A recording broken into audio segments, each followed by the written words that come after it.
performing in the usual way, like a performer comes on stage and then they tell you you're special because you've paid your money and you've left your house to come and support them. But you guys are special to me because you get to do this with me for the first time. Woo! This is the first time that I'm doing stand-up comedy in front of an audience.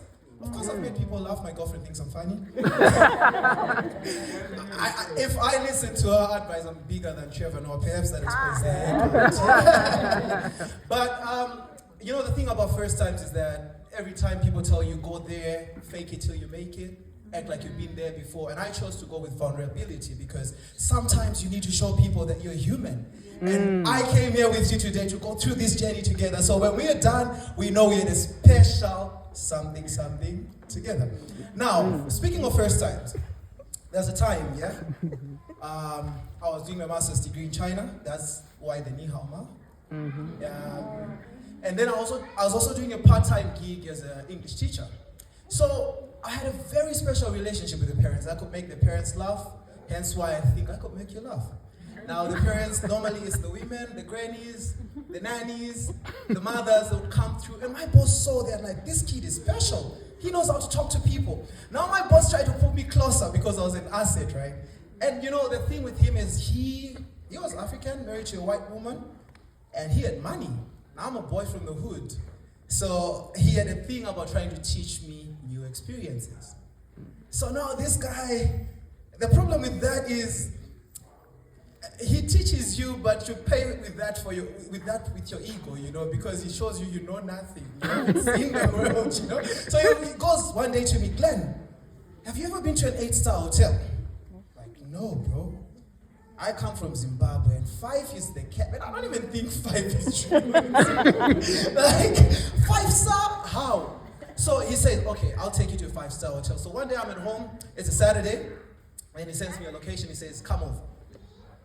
Get on a Didi Dasher. So Didi Dasher is like your Uber, your Bolt. I get there. My boss is there already, so he's at the serving station where they're serving a buffet. And for me, I'm a new kid, it's new money. You follow the people who've been there before, right? So he goes there, he takes sushi, I take sushi. He takes soy sauce, I take soy sauce. Now he comes to this green stuff now. This green stuff, for me, I see it, I think it's avocado. Because I'm from the hood. And speaking about avocados, this is one thing, I don't know if you guys agree with me. Have you ever seen the richer you are, the smaller the avocados you eat? Have you ever noticed? Like if you buy avocados from Kasi, they're big. But if you're going to Pick and Pay or Who, it's small. So the richer you are, the smaller the avocados. But I'm there, I see the avos, but they are not avocados. So I follow him. I take the wasabi.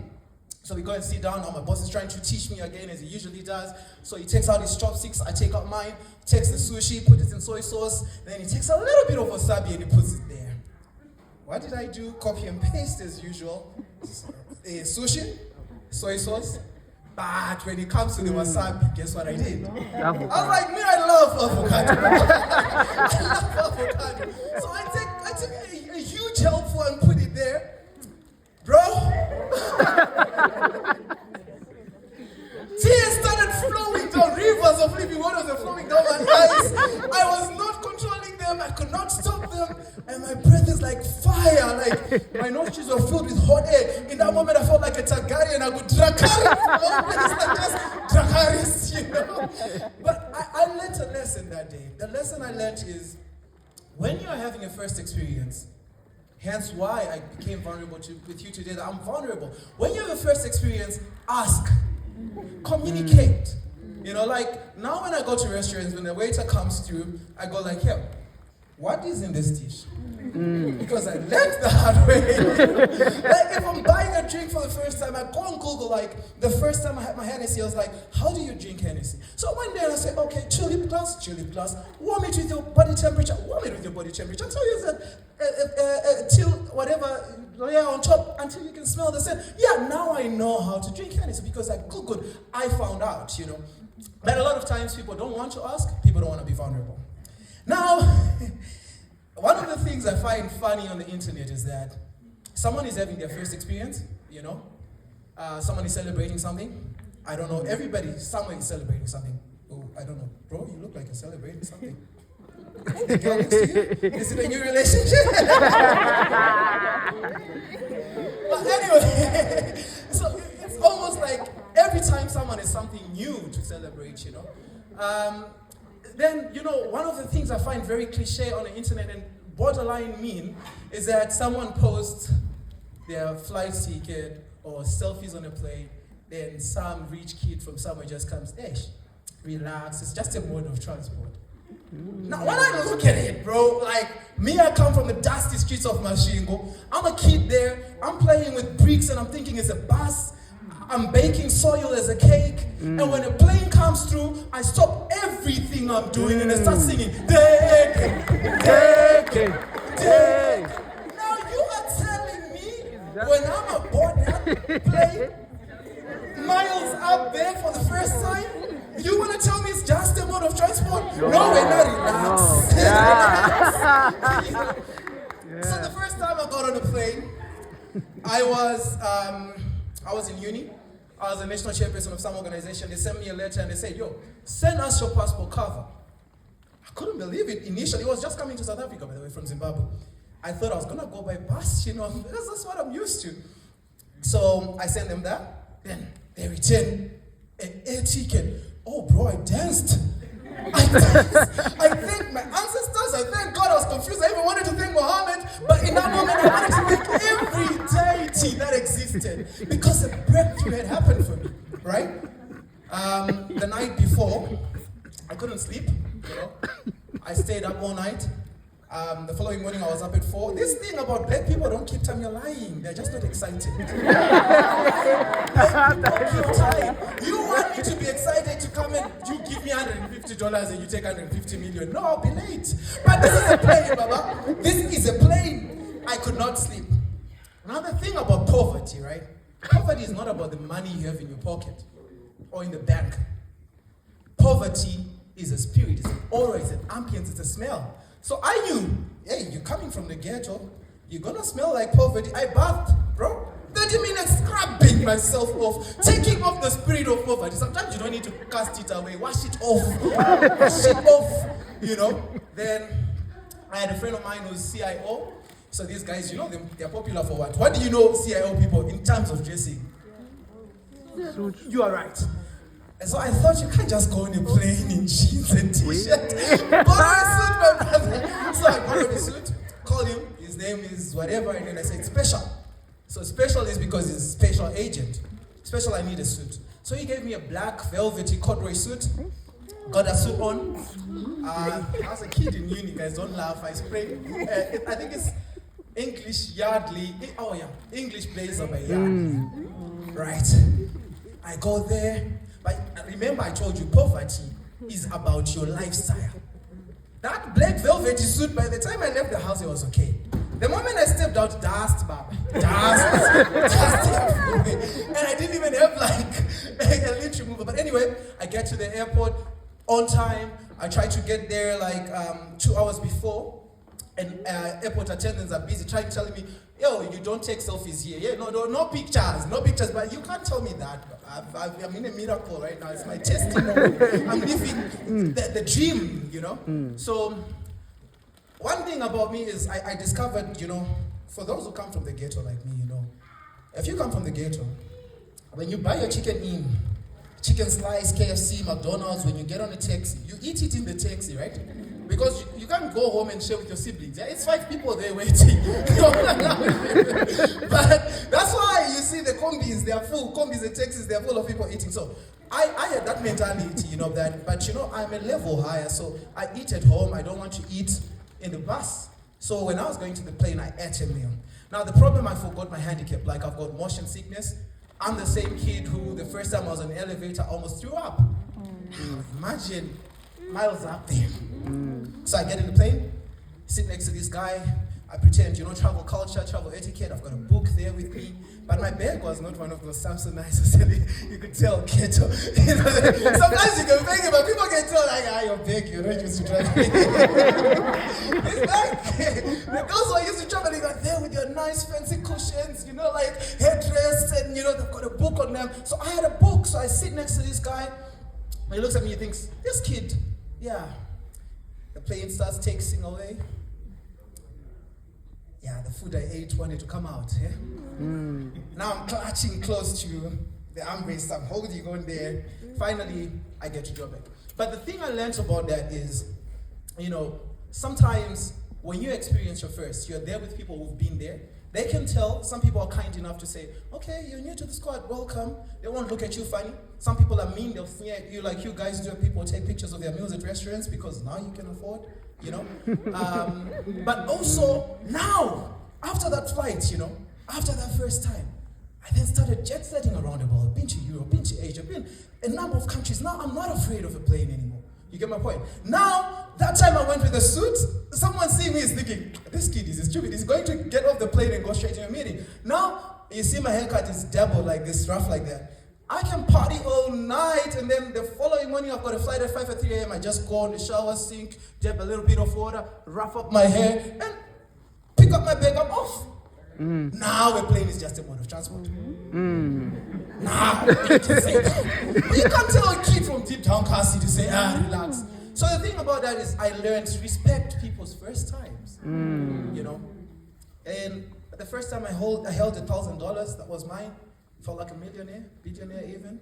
I'm used to $10. Now it's there, it doesn't need to pay bills, I don't owe anyone. It's mine. First time I bought a car, it's like, it was used, it was pre-owned, it was an ex-job, it was a Bugatti to me. It's mine. I've broken glass barriers like nobody in my family ever did this. Yeah, say whatever you say. The first time I met my TT.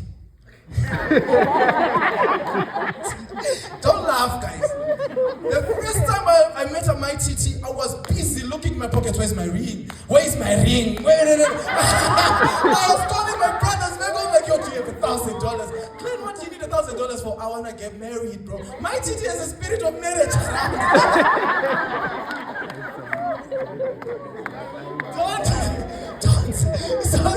Don't get close to my TT if you're not planning to get married. Because you see her, you just feel like, I think I'm old enough. I want to get married. Now, anyway, speaking about engagement rings, so on that trip when I came to South Africa, I was in love with a girl, and I was staying at a holiday in Sandton. So I went to Sandton, and it's the first time I'm seeing so much wealth, so much opulence. It's there, then I get into a designer shop. You guys, how many are Zimbabweans in here? Raise your hand. I'm gonna ask you a question and I want you guys to be honest, yeah? So I get there, I see this jeweler shop. I get in there, I was like, you know what, maybe I can buy her an engagement ring from this shop,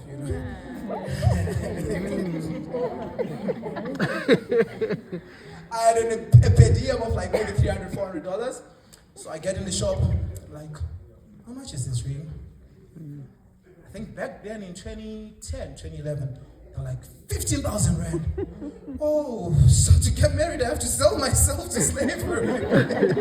Yeah. But the thing I learned from that, I kept on going through because I was telling myself, one day I'll make it in life. Just here. Like, if I ever make money, what can I buy? But you guys from Zimbabwe, why is it when you get into a shop, these boutique shops, you see something you like, then you go, how much is this? Then they tell you money. This is how you always know that a Zimbabwean is stunned. They'll look for something that is impossible. They'll say, okay, but do you have it in teal? Why are you asking a color that you can't even pronounce all right?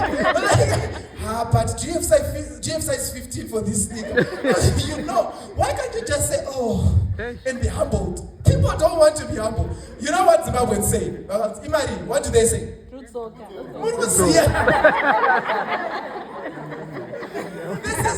is sorry for the benefit of those down here. Zimbabweans will come and ask you, how much is this? Then you tell them a price. They are stunned, then they'll say, I'll come back. And they say it with real swagger, right? They'll be like, I'll come back.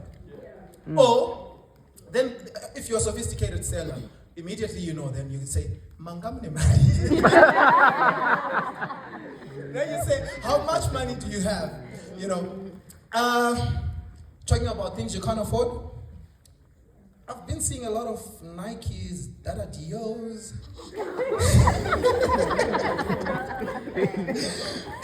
And this is the funny thing. Like, that's why I always say to myself, I never buy something I can't own, like something I can't pay for. Right? You know why? Poverty. Remember I told you poverty is a lifestyle. Please make it make sense. How do you wear a Rolex on and you're in a taxi, in a combi? Baba. Immediately, if I'm with you in that combi and you've got a Rolex, I don't need to ask you if it's original or not. There is no way you are owning a Rolex and you can't afford your aqua. How? You mean to tell me you got Louis Vuitton sneakers, but someone is making you an ice boy?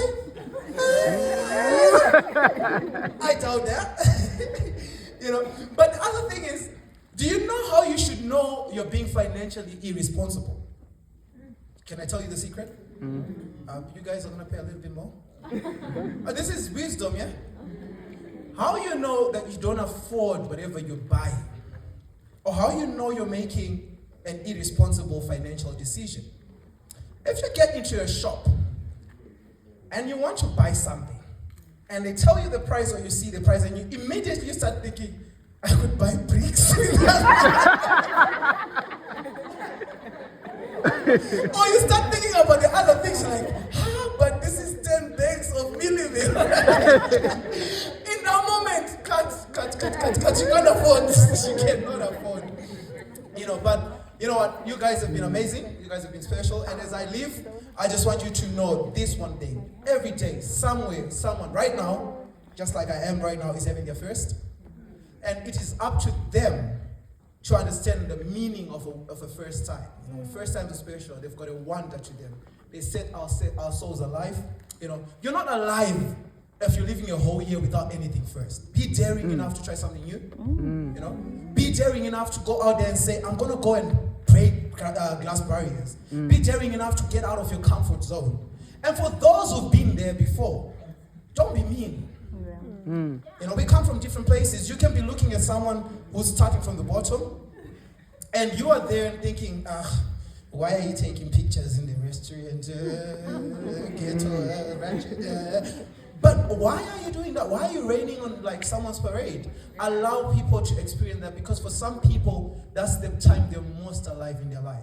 You don't know what they've been through before. You don't know what they've gone through. And I'll close off by saying, if it's your first time, remember it, mark it, be able to ask people who've been there before, like, how do I do this?